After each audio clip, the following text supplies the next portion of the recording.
এই মুহূর্তে দাঁড়িয়ে রয়েছি ঘাটাল পাঁশকুড়া রাজ্য সড়কে এবং এসইউসিআই এর ডাকে ইতিমধ্যেই কিন্তু বন্ধ শুরু হয়েছে।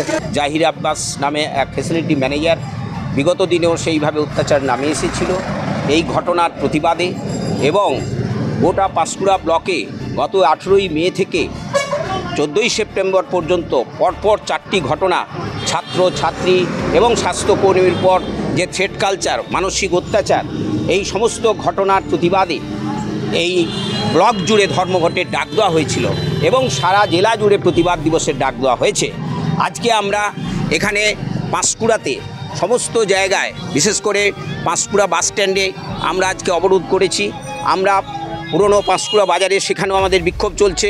এখানে হসপিটাল পিতপুরে হসপিটালের গেটে, সুপার স্পেশালিস্ট হসপিটালের গেটে আমরা বিক্ষোভ প্রদর্শন করেছি এবং পিতপুর বাস স্ট্যান্ডে আমরা প্রতীকী পথ অবরোধ করেছিলাম।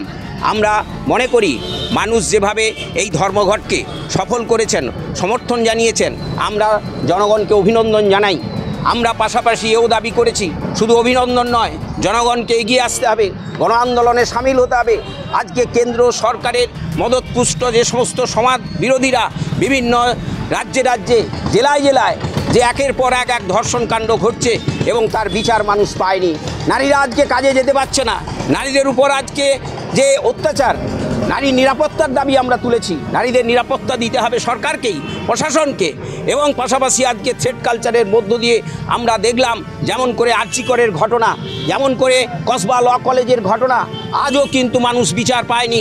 ফলে সেই জন্যই আজকে সমাজবিরোধীরা তারা দাপট নিয়ে আরও এই অত্যাচার চালিয়েছে। আবার পাশাপাশিও আমরা মনে করি জনগণ যতটা প্রতিবাদ করেছে সেই আন্দোলনের চাপে আবার কোথাও কোথাও অ্যারেস্ট করতে বাধ্য হয়েছে, না হলে এটা আরও ওরা অবাধভাবে এই কাজ করে যেত।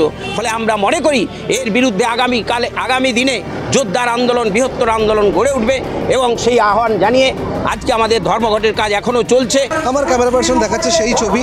এসইউসিআই যে 12 ঘন্টার বন্ধের ডাক দিয়েছিল, ইতিমধ্যেই কিন্তু তারা রাজ্য সড়ক অবরোধ করে তারা বিক্ষোভ শুরু করেছে। ইতিমধ্যেই বিভিন্ন গাড়ি সেগুলো কিন্তু দাঁড়িয়ে গেছে বন্ধের জোরে।